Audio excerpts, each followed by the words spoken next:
نحمده ونصلي على رسوله الكريم اما بعد فاعوذ بالله من الشیطان الرجیم بسم اللہ الرحمن الرحیم۔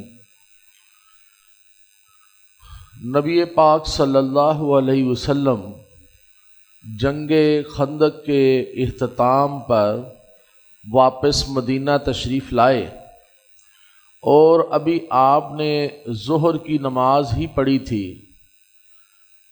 تو فرشتہ جبرائیل علیہ السلام حاضر ہوئے اور فرمانے لگے کہ آپ لوگوں نے کیا اپنے ہتھیار اتار دیے؟ ہم تو ابھی قریش کا قافلہ قریش جو تھا، جو مکہ سے آیا ہوا تھا اور جنگ خندق میں شکست کھا کر واپس گیا ہے، تو اس کا پیچھا کر رہے تھے۔ یعنی فرشتوں کی جو ڈیوٹی تھی وہ کیا تھی کہ ان کافروں کے دلوں میں ہیبت طاری کر دو، اللہ کا خوف جو ہے یا مسلمانوں کا خوف جو ہے وہ طاری کر دو۔ لہذا فرشتے اس جنگ خندق میں بھی ڈائریکٹ تو نہیں لڑ رہے، لیکن انڈائریکٹلی نبی پاک صلی اللہ علیہ وسلم اور مسلمانوں کی مدد اس طرح کر رہے ہیں کہ کافروں کے دل میں مسلمانوں کا خوف اور ہیبت طاری کر رہے ہیں، اور فرمانے لگے کہ ابھی ہم وہاں سے آئے ہیں اور ہم سیدھا بنو قریظہ جا رہے ہیں، جنہوں نے بدعہدی کی عین جنگ کے ٹائم پر انہوں نے اپنا حلف توڑ دیا اور آپ کے حلیف نہ رہے، بلکہ جس قلعے میں خواتین کو باحفاظت رکھا گیا ہوا تھا اس کے اوپر بھی انہوں نے حملہ کرنے کی کوشش کی۔ یعنی انہوں نے اس طرح کی بدعہدی اور عہد شکنی کی تھی کہ ان کو اب معاف نہیں کیا جا سکتا تھا۔ تو فرشتہ جبرائیل علیہ السلام نے فرمایا کہ اب اللہ کے حکم سے سیدھا بنو قریظہ جا رہے ہیں اور وہاں پر جا کر ان کے قلعوں میں، ان کے گھروں میں ایک ہیبت طاری کر دیں گے، مسلمانوں کا ایک خوف طاری کر دیں گے اور زلزلے برپا کر دیں گے وہاں پر۔ لہذا آپ صلی اللہ علیہ وسلم بھی وہاں پر پہنچے۔ یہ کہہ کر فرشتہ جبرائیل علیہ السلام فرشتوں کے غول میں جو ہے وہ بنی قریظہ کی طرف نکل گئے، تو نبی پاک صلی اللہ علیہ وسلم نے اسی وقت جو ہے وہ منادی کرائی کہ جو کوئی بھی سمع و طاعت کے بندھن میں بندھا ہوا ہے وہ فوری طور پر عصر سے پہلے عصر آ کر جو ہے وہ بنو قریظہ میں پڑے گا۔ یعنی ابھی ظہر پڑی ہے تو اعلان کیا کہ عصر کہاں پہ پڑھنی ہے؟ جا کر بنو قریظہ میں۔ اور فوراً آپ نے حضرت علی علیہ السلام کو جھنڈا دے کر روانہ کر دیا بنو قریظہ کی طرف۔ اللہ کا حکم تھا کہ اب یہ جو دشمن مدینے میں موجود ہے، جو ہر موقع پر آپ کو تنگ کر رہا ہے اور اسلام کے ماننے والوں کی زندگی اس نے اجیرن کی ہوئی ہے، اب اس کا بھی کلا کما کر دیا جائے۔ تو لہذا جو ہے وہ نبی پاک صلی اللہ علیہ وسلم صحابہ کی افواج لے کر نکلتے ہیں اور تقریباً 3000 کا لشکر جو کہ جنگ خندق میں تھا، وہی لشکر جو ہے نا وہ وہاں پر بنو قریظہ پہنچ جاتا ہے۔ حضرت علی رضی اللہ تعالیٰ عنہ سب سے پہلے پہنچتے ہیں، تو جو ہی بنو قریظہ نے دیکھا کہ مسلمان جو ہیں وہ اس طرف آ رہے ہیں، تو انہوں نے نبی پاک صلی اللہ علیہ وسلم کو نعوذ باللہ سرے عام گالیاں دینی شروع کر دیں۔ اب تو ان کی موت واقعی یقینی ہو گئی تھی۔ یعنی یہ نہیں تھا کہ ہم کو معافی مانگ لیں، ہم نے بدعہدی کی ہے تو ہم جو ہے نا وہ جا کر جو ہے وہ معذرت کر لیں کہ ہو سکتا ہے ہماری جان بخشی ہو جائے۔ وہ اس طرح کے اڑیل تھے کہ انہوں نے سرے عام رسول پاک صلی اللہ علیہ وسلم کو گالیاں دینی شروع کر دی۔ بہرحال مسلمانوں جا کر وہاں پر محاصرہ کر لیا اور تقریباً یہ محاصرہ جو ہے وہ 1 مہینے تک قائم رہا۔ اب جو ان بنو قریظہ کا سردار ہے کعب بن اسد، اس نے اپنے ہی یہودیوں کے لیے چند تجاویز رکھی کہ کیا کیا جا سکتا ہے۔ ویسے کوئی عقل کام کرتی ہے کہ مجھے درمیان میں روک کر چابی مانگے گی؟ آپ میرے پاس نہیں ہے، ادھر افتخار صاحب کے کمرے میں ہی ہوگی۔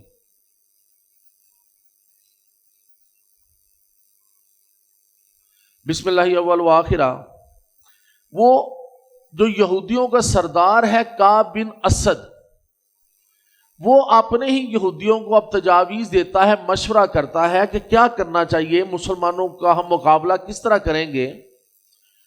تو وہ 3 تجاویز دیتا ہے اپنے لوگوں کو۔ پہلی تجویز تو یہ ہے کہ ہمیں جو ہے مسلمانوں کی اطاعت اختیار کر لینی چاہیے، اسلام قبول کر لینا چاہیے، اس طرح ہم بھی بچ جائیں گے، ہمارے بیوی بچے بھی بچ جائیں گے، ہمارا مال و متاع بھی بچ جائے گا۔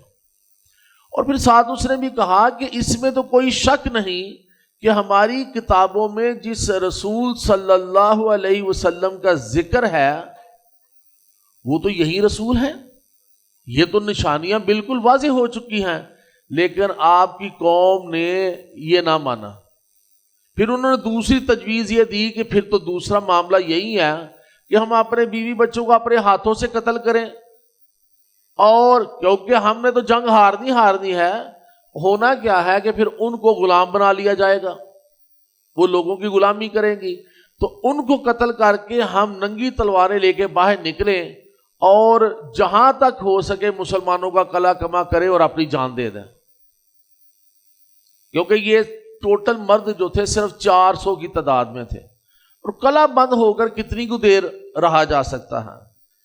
تیسری اس نے تجویز یہ دی کہ چونکہ یہودیوں کا ہفتے والا دن عبادت کا ہوتا ہے، اس دن وہ کوئی کام نہیں کرتے سوائے عبادت کے، تو مسلمانوں کو دھوکہ ہوگا کہ انہوں نے کون سا ہفتے والے دن ہمارے اوپر حملہ کرنا ہے، تو ہم ہفتے والے دن اچانک ان کے اوپر حملہ کر دیں۔ لیکن تینوں تجاویز کو اس کے ساتھیوں نے نہ مانا، اور اس نے تنگ آ کر کہا کہ لگتا ہے کہ تم لوگوں میں عقل کی کوئی بات ہی نہیں ہے، عقل نام کی کوئی چیز ہی نہیں ہے۔ لہذا انہوں نے، یہودیوں نے سفارش کی نبی پاک صلی اللہ علیہ وسلم سے کہ ابو لبابہ چونکہ ہمارے بڑے اچھے دوست ہیں، آپ ان کو بھی ہمارے پاس بھیجیں تاکہ ہم کچھ مشورہ کر سکیں۔ تو نبی پاک صلی اللہ علیہ وسلم نے ابو لبابہ رضی اللہ تعالیٰ عنہ کو بھیج دیا۔ ابو لبابہ کا چونکہ کاروبار بھی اسی ایریے میں تھا، آپ کے خاندان بھی وہیں پر رہتا تھا، تو ان کے ساتھ ان کے اچھے تعلقات تھے۔ جب ابو لبابہ قلعے میں داخل ہوتے ہیں تو تمام مرد جو ہیں وہ آپ کی طرف آتے ہیں، عورتیں اور بچے بھی آ جاتی ہیں، اور زاروں قطار رونے لگ پڑتے ہیں کہ ہماری کچھ جان بخشی ہو جائے۔ تو آپ کو جو ہے نا، آپ کی طبیعت پر جو ہے نا وہ بہت گراں گزرتی ہے، اور دل میں ان ملعونوں کے لیے جو ہے نا وہ رحم پیدا ہوتا ہے۔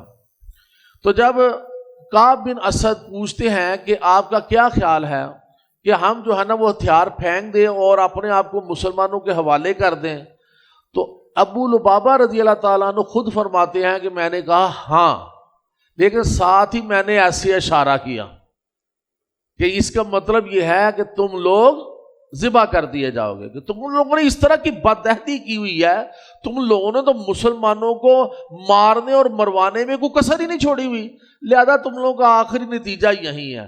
تو جب یہ اشارہ کر بیٹھے تو فوراً وہ خود بیان کرتے ہیں کہ میرے دل میں خیال آیا کہ میں نے کیسی غلط حرکت کی ہے، اور اللہ کے رسول صلی اللہ علیہ وسلم اور اللہ کے خلاف بغاوت کر دی ہے، یعنی میں خود ان کو بتا رہا ہوں کہ نہ کرو یہ کام، تم لوگ ذبح کر دیے جاؤ گے۔ تو وہ وہاں سے نکلے تو نبی پاک صلی اللہ علیہ وسلم کے پاس نہیں آئے، سیدھا مدینہ چلے گئے، اور جا کر ایک ستون کے ساتھ، مسجد نبوی کے ایک ستون کے ساتھ اپنے آپ کو باندھ لیا، اور یہ کہا کہ جب تک اللہ مجھے معاف نہیں کرے گا میں اپنے آپ کو یہیں پر باندھے رکھوں گا۔ جب نبی پاک صلی اللہ علیہ وسلم کو ان چیزوں کی خبر ہوتی ہے کافی انتظار کے بعد، تو آپ صلی اللہ علیہ وسلم فرماتے ہیں کہ اگر وہ میرے پاس آتا ابو لبابہ تو میں اس کی معافی کے لیے اللہ کے ہاں دعا کرتا۔ اب چونکہ اس نے اپنے آپ کو اللہ کے حوالے کر دیا ہے، اب تو اللہ ہی کو فیصلہ کرے گا تو بات بنے گی۔ بہرحال یہ سب کچھ ہونے کے باوجود یہودیوں نے جو ہے وہ کیا کیا، ہتھیار پھینک دیے۔ جب ہتھیار پھینک دیے اور انہوں نے خود کہا کہ حضرت سعد بن معاذ رضی اللہ تعالیٰ عنہ کو ہمارا ثالث مقرر کر دیں۔ یہ اوس قبیلہ جو تھا نا، اس کے یہ حلیف تھے۔ مدینے میں 2 قبیلے رہتے تھے نا انصاروں کے، ایک خزرج ایک اوس۔ تو اوس اور خزرج جو ہے نا یہ ایک دوسرے کے دشمن تھے، انہوں نے ایک دوسرے کے خلاف بڑی جنگیں لڑی ہوئی تھی اور اپنی طاقتیں ضائع کی ہوئی تھی، اور جنگ ان کو کون لڑاتا تھا سازشیں کر کے؟ یہی یہودی۔ اور یہ کیا کیا کرتے تھے، کسی ایک قبیلے کے جو ہے نا وہ حلیف بن جاتے تھے، دوست بن جاتے، دوسرا قبیلہ اس کا دوست بن جاتا تھا، اور سازشیں کر کر کے ان کو آپس میں لڑاتے تھے۔ لڑنے کے لیے پھر ان کو ظاہر ہے مال و متاع کی ضرورت ہوتی تھی، ہتھیاروں کی ضرورت ہوتی تھی، وہ مہنگے داموں ان سے خریدا کرتے تھے سود کے اوپر۔ اس طرح ان کا سود کا کاروبار جو تھا وہ چلتا تھا۔ تو چونکہ اوس کے یہ حلیف تھے، اور اس سے پہلے آپ کو یاد ہو کہ جب بنو کینکا کو یہاں سے نکالا گیا تھا تو وہ خزرج کے حلیف تھے، اور ان کو اجازت دے دی گئی تھی کہ آپ پر مال و متاع کے سمیت یہاں سے نکل جائیں۔ تو اوس نے بھی ہمدردی کے تحت، صحابہ جو اوس سے تھے انہوں نے کہا کہ ان کے ساتھ کو رحم دلی والا معاملہ ہونا چاہیے۔ پھر انہوں نے خود ہی جو ہے نا اپنے سردار، اوس نے اپنے سردار سعد بن معاذ رضی اللہ تعالیٰ عنہ کو ثالث مقرر کر دیا، اور نبی پاک صلی اللہ علیہ وسلم نے کہا مجھے منظور ہے۔ اب حضرت جو سعد بن معاذ تھے یہ اس وقت وہاں پہ موجود نہیں تھے، یہ مدینہ میں ہی تھے، کیونکہ جنگ خندق میں ایک تیر لگنے کی وجہ سے ان کے بازو کی جو ہے وہ ایک نش کٹ گئی تھی، جس کی وجہ سے وہ بہت زیادہ علیل تھے، اردری تھے۔ لیکن صحابہ کرام گئے اور ان کو گدھے کی سواری پر بٹھا کر جو ہے نا وہ فوراً لے کر آئے، اور نبی پاک صلی اللہ علیہ وسلم نے ان کو فرمایا کہ اے سعد بن معاذ تمہیں ثالث بنایا جا رہا ہے یہودیوں کے معاملات کے حوالے سے، یہ بنو قریظہ کے حوالے سے۔ تو انہوں نے 2-3 سوالات کیے، کیا مجھے کلی اختیار ہے؟ کیا یہود بھی میری بات اسی طرح مانیں گے جو میں فیصلہ کروں گا؟ کیا مسلمان بھی اسی طرح مانیں گے؟ ٹھیک ہے نا۔ اور پھر نبی صلی اللہ علیہ وسلم سے بھی انہوں نے اشارتاً پوچھ لیا کیا آپ کو بھی قابل قبول ہے؟ تو جب ہر طرف سے ہاں ہو گئی تو انہوں نے پھر فیصلہ سنایا۔ انہوں نے کہا کہ یہ جو یہود ہیں، ان کے جتنے مرد ہیں جنہوں نے جنگ کے لیے آمادہ تھے، ہمارے خلاف جنگ کی ہے، ان سب کو قتل کر دیا جائے، اور ان کے بیوی بچے جو ہیں ان کو غلام بنا لیا جائے، اور ان کا مال و متاع جو ہے وہ مال غنیمت کے طور پر حاصل کر لیا جائے۔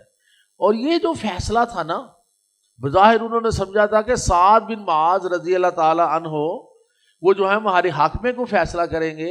یہ فیصلہ انہوں نے یہودیوں کی کتاب کے مطابق کیا، کیونکہ ان کی کتاب میں یہ قانون لکھا ہوا تھا کہ جب آپ جنگ کرنے کے لیے کسی جگہ پر جائیں تو سب سے پہلے ان کے اوپر اپنا دین پیش کریں۔ اگر تو وہ اس دین کو یعنی اسلام کو مان جاتے ہیں تو پھر تو سب کے سب بچ گئے، ان کا مال و متاع بھی بچ گیا، بیوی بچے بھی بچ گئے اور وہ بھی بچ گئے۔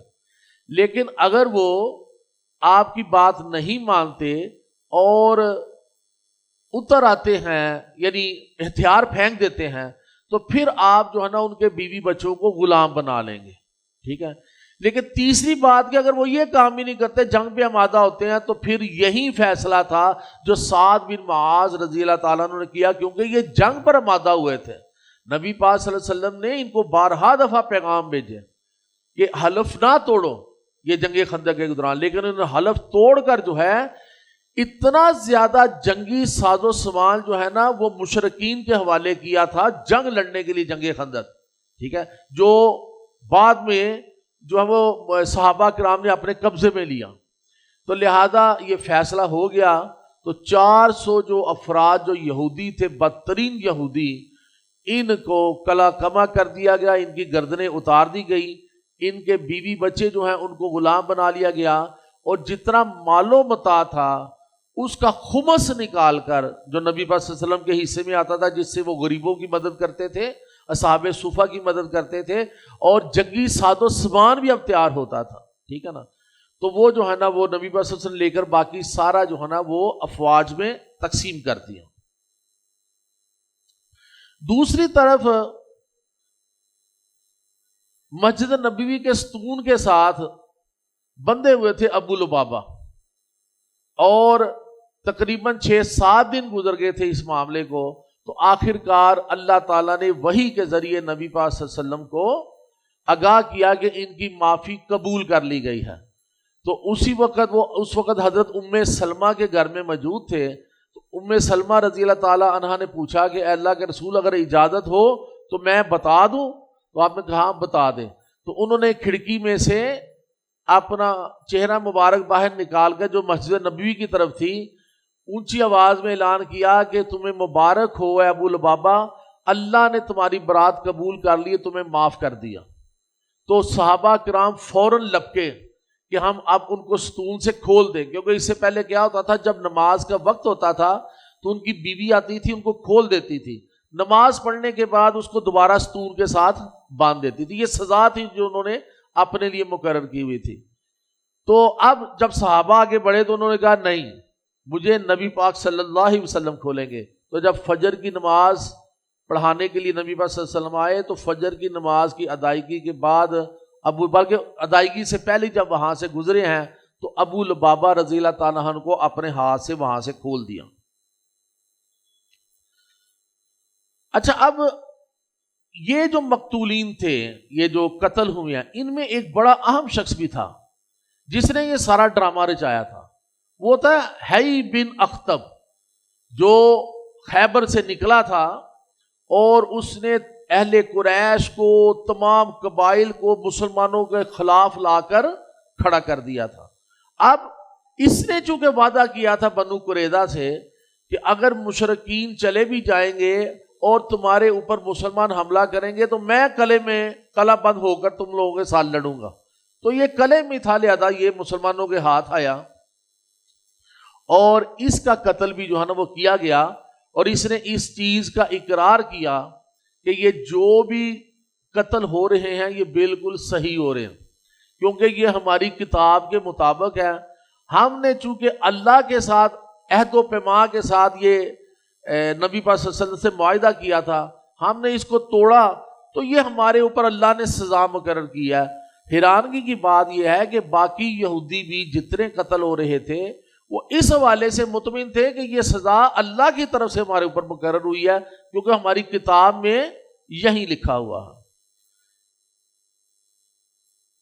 اس کے بعد سعد بن معاذ جنہوں نے یہ فیصلہ کیا تھا، آپ کو یاد ہو کہ جب جنگ خندق میں ان کو تیر لگا اور یہ شدید زخمی ہو گئے، خون کے فوارے پھوٹ پڑے، تو انہوں نے اس وقت ایک دعا کی تھی کہ اے اللہ مجھے اتنی مہلت دے دینا کہ یہ جنگ خندق میں کفار کو ذلیل و رسوا ہوتا ہوا دیکھ لوں، اور اس کے بعد بنو قریظہ یعنی یہودیوں کا یہی قبیلہ جنہوں نے یہ بد عہدی کی ہے ان کو بھی ذلیل و رسوا ہوتا دیکھ لوں، اس کے بعد بے شک تو مجھے اپنی طرف بلا لینا۔ یہ آپ نے دعا کی اور اللہ تعالیٰ نے یہ دعا قبول کر لی۔ لہذا جب جنگ خندق سے آئے ہیں اس کے بعد بنو قریظہ جو ہے ان کا بھی قلعہ کما ہوا ہے، تو اس کے بعد ان کا وہ زخم پھوٹ پڑا، اور نبی صلی اللہ علیہ وسلم نے مسجد میں ہی ان کے لیے خیمہ بنایا تھا اور وہاں پر ان کو رکھا ہوا تھا ان کی تیمارداری کے لیے۔ خود بھی جاتے تھے، دیکھتے تھے، لیکن چونکہ جو وعدہ تھا وہ پورا ہو گیا، بنو قریظہ بھی شکست کھا گیا، مدینے کا جو شہر ہے وہ یہودیوں سے پاک اور صاف ہو گیا، ساری سازشیں ختم ہو گئی، تو اللہ تعالیٰ نے حضرت سعد بن معاذ کو وہ سب کچھ دکھا دیا جو وہ دیکھنا چاہتے تھے۔ تو پھر اچانک ان کا زخم پھوٹا ہے اور اس میں سے خون کے فوارے نکلے ہیں، اور آخر کار ان کی جو ہے نا وہ وہاں پر وفات ہو جاتی ہے۔ اور نبی صلی اللہ علیہ وسلم کا فرمانا ہے کہ جب سعد بن معاذ رضی اللہ تعالیٰ عنہ وفات پائے ہیں، اور ظاہر ہے یہ شہادت تھی کیونکہ یہ زخم جو ہے وہ جنگ میں لگا ہوا تھا، تو اللہ کا عرش بھی ہل گیا تھا۔ اور پھر جب آپ کا جنازہ اٹھایا گیا تو اٹھانے والے حیران تھے کہ آپ کا جنازہ اتنا ہلکا ہے، ایسے ہے جیسے ہم نے اکیلی چارپائی اٹھائی ہوئی ہے، اوپر کو بندہ ہی نہیں ہے۔ تو نبی پاک صلی اللہ علیہ وسلم نے فرمایا کہ تم لوگوں کو نظر نہیں آ رہا، میں دیکھ رہا ہوں ان کا جنازہ بھی فرشتوں نے اٹھایا ہوا، اس لیے آپ کے اوپر اس کا وزن ہی نہیں آ رہا۔ تو یہ سعادت اللہ کے ہاں ان کو نصیب ہوئی تھی جنہوں نے یہ فیصلہ کیا تھا۔ اور نبی پاک صلی اللہ علیہ وسلم نے یہ بھی فرمایا کہ اے سعد تو نے تو بالکل آسمانی فیصلہ کیا، جو اللہ چاہتا تھا وہی تم نے کر دیا۔ اس کے بعد یہودی تھا ایک ابو رافع،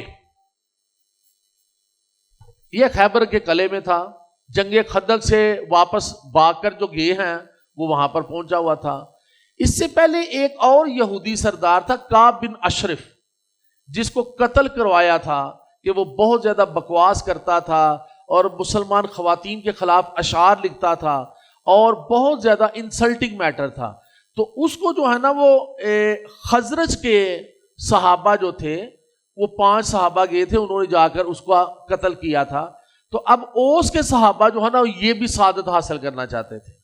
وہ کہتے تھے کہ چونکہ یہ ہمارا حلیف تھا اور اس نے ہی یہ 10 سردار نکلے تھے نا یہودیوں کے, یہ ساری جنگ خندق کے لیے اور سارے عرب کو اکٹھا کر کے لے آئے تھے, تو انہوں نے کہا کہ ہمیں بھی یہ سعادت نصیب ہو, اے اللہ کے رسول ہمیں اجازت دیجئے کہ ہم ابو رافع کا قتل کریں, کیونکہ یہ بدترین دشمن ہے مسلمانوں کا. تو نبی پاک صلی اللہ علیہ وسلم نے اجازت فرما دی اور اس طرح 5 صحابہ نکلتے ہیں اور وہ جو یہودیوں کا سردار ہے ابو رافع اس کا قتل کر کے واپس آتے ہیں. وہ بڑا ہی خطرناک قسم کا مرحلہ تھا کہ کیسے یہ صحابہ جو ہے نا وہ قلعے کے اندر داخل ہوتے ہیں اور رات کو جو ہے نا وہ محفل لگایا کرتا تھا. جب وہ محفل ختم ہوتی ہے تو تب وہ وہاں پر گھستے ہیں اور اس کا قتل کر کے جو ہے نا وہ واپس آتے ہیں. اس طرح ایک اور ناپاک جو سردار تھا یہودیوں کا اس کا بھی کلا کما ہو جاتا. اچھا, اب اس کے بعد جو سلسلہ چلنا ہے وہ ہے صلح حدیبیہ, بڑا مشہور واقعہ ہے. لیکن صلح حدیبیہ اور جنگ خندق کے درمیان بہت سارے سریہ اور غزوات ہوئے ہیں. یعنی نبی صلی اللہ علیہ وسلم اب جب جنگ جیت کر مدینہ میں واپس آ گئے ہیں تو جن جن قبائل نے مسلمانوں کے خلاف بغاوت کی ہوئی تھی اب ان کا کلا کما کرنا ضروری تھا. لہذا بہت سارے سریہ اور بہت سارے غزوات ہوئے. سریہ آپ سمجھتے ہیں یہ وہ والا مہم ہوتی ہے جس میں نبی پاک صلی اللہ علیہ وسلم خود نہیں جاتے بلکہ کسی صحابی کو امیر مقرر کر کے بھیجتے ہیں, اور غزوہ وہ والی مہم ہوتی ہے جس میں نبی پاک صلی اللہ علیہ وسلم بذات خود جاتے ہیں. لہذا ایک سریہ محمد بن مسلمہ رضی اللہ تعالی عنہ ہوا ہے. اس میں کیا ہوتا ہے کہ 30 سپاہ کو 30 صحابہ کو بھیجا جاتا ہے اور نجد کے اندر جو بکرات کا علاقہ ہے, یہ بنی بکر جو بڑے حلیف تھے یہ اہل قریش کے, ان کی ایک شاخ ہے, ان کی طرف بھیجا جاتا ہے. لیکن یہ جب صحابہ وہاں پر پہنچتے ہیں تو وہ ان کا وہی معاملہ ہے کہ وہ جنگ کرنے والے نہیں ہوتے, مقابلہ کرنے والے نہیں ہوتے, اچانک وہاں سے غائب ہو جاتے ہیں. ٹھیک ہے, لیکن وہاں پر ظاہر ہے جب وہ غائب ہوتے ہیں تو وہاں پر مویشی بھی موجود ہیں, اونٹ بھی موجود ہیں, تو یہ چیزیں مسلمانوں کے ہاتھوں میں آ جاتی تھیں اور یہ لا کے نبی صلی اللہ علیہ وسلم کی خدمت میں پیش کی جاتی تھی. تو ان کو بیچ کر جو ہے نا جنگ کے لیے ہتھیار اور ساز و سامان خریدا جاتا تھا تاکہ اگلی جو جنگ ہونی ہے اس میں مسلمان زیادہ اسلحہ رکھتے ہوں اور اچھی جنگ ہو سکے. لیکن اسی ایک سریہ میں بنو حریفہ کا سردار جو سمامہ تھا وہ گرفتار ہوا, اس کو وہ لے کر نبی پاک صلی اللہ علیہ وسلم کے پاس آ گئے. اب سمامہ بڑی اہم شخصیت تھی, تو سمامہ جب یہاں پر پہنچے ہیں تو ان کو باندھ دیا گیا ستون کے ساتھ. نبی پاک صلی اللہ علیہ وسلم اس کے قریب سے گزرے, اسے کہا کہ سمامہ خیر کیا ہے, یعنی تم خیر کس کو سمجھتے ہو؟ تو وہ کہنے لگا کہ اے اللہ کے رسول, اگر آپ مجھے قتل کر دیں گے تو ظاہر ہے میرے معاملات اسی طرح کے تھے کہ میں قتل کرنے کے قابل ہوں, اگر آپ مجھے معاف کر دیں گے تو آپ سے زیادہ سخی اور محسن کوئی بھی نہیں ہوگا.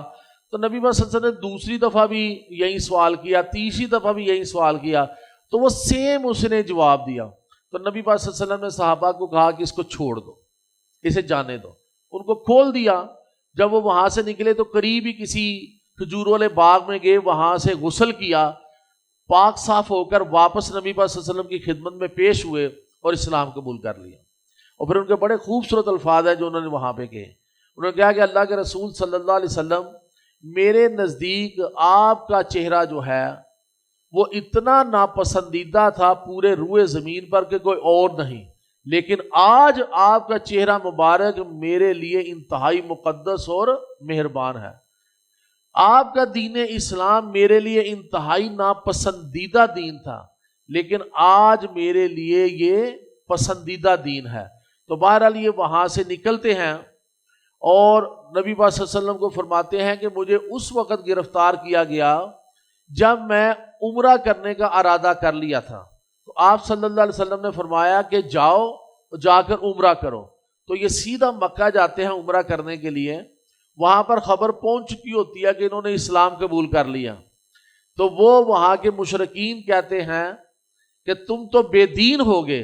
اس نے کہا بے دین نہیں ہوا، اصل دین تو اب پکڑا ہے، اور مجھے اللہ کی قسم ہے کہ آپ کو جو میرے قبیلے سے گندم آیا کرتی تھی آج کے بعد ایک دانہ بھی نہیں آئے گا جب تک محمد صلی اللہ علیہ وسلم نہیں جائیں گے.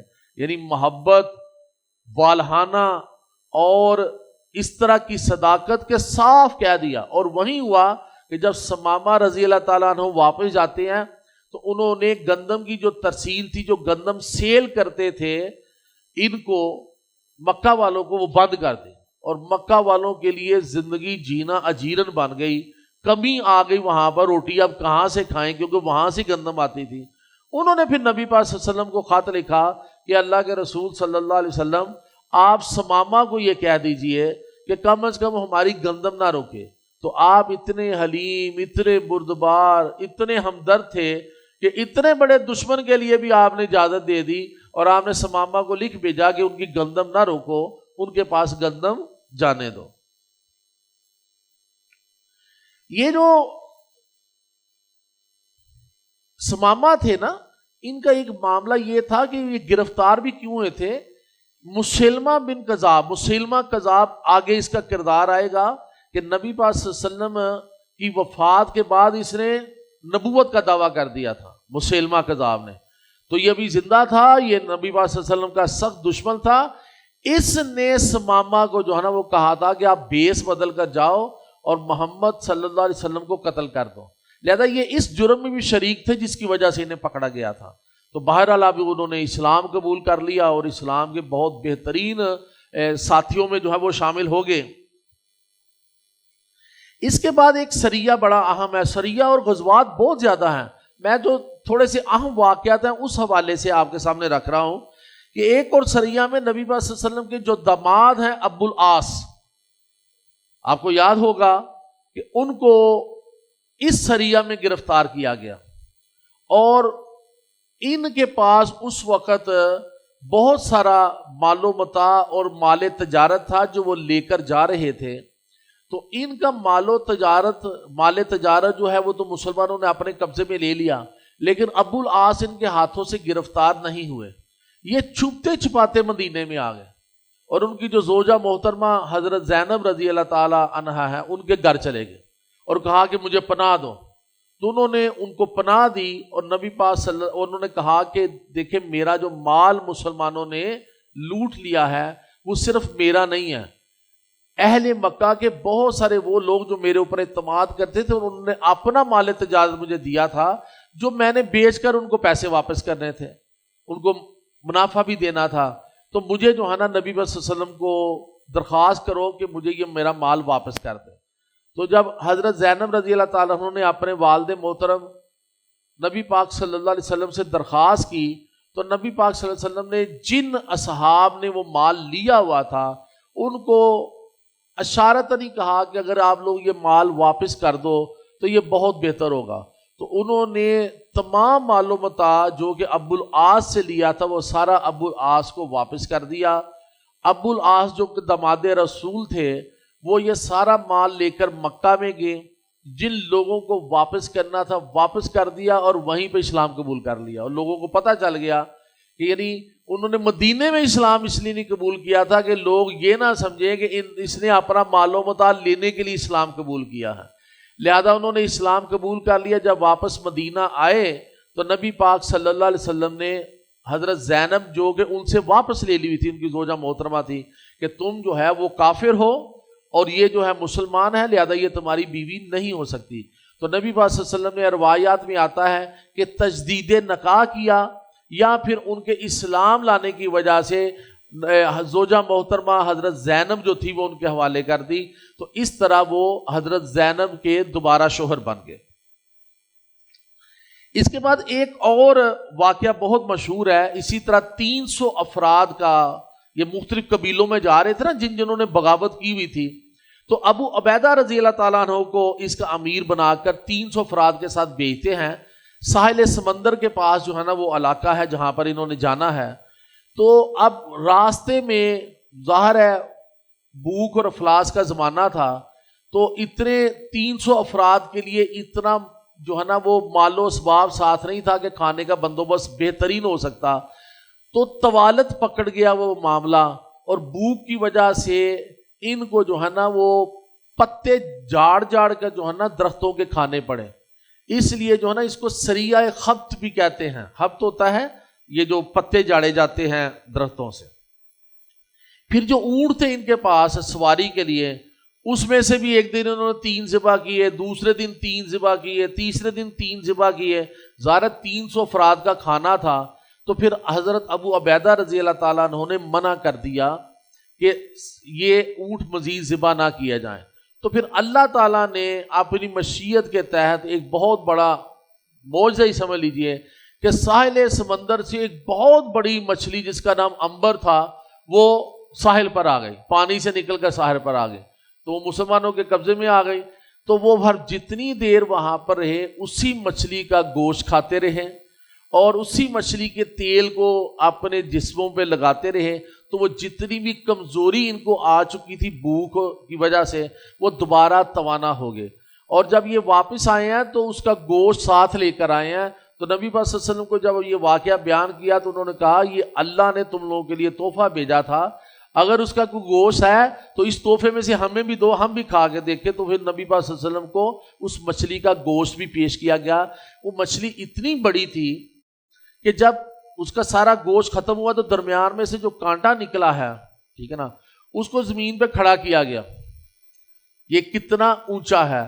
اور پورے قافلے میں سے جو سب سے اونچا اونٹ تھا اس کو لیا، اور پورے قافلے میں جو سب سے اونچا جو ہے وہ صحابی تھا اس کو اونٹ پہ بٹھایا اور کہا اس کے نیچے سے گزرو.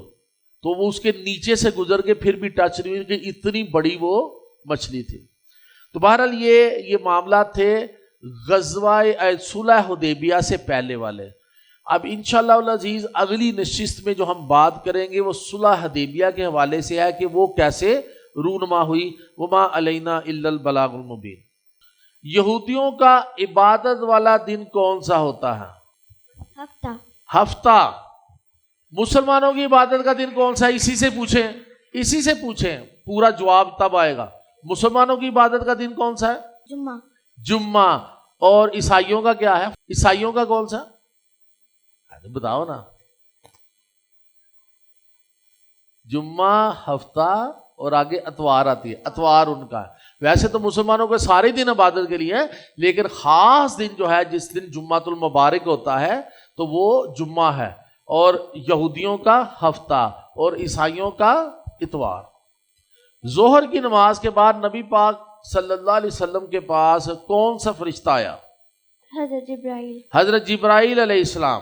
مدینے میں انصاروں کے کون سے 2 قبیلے آباد تھے؟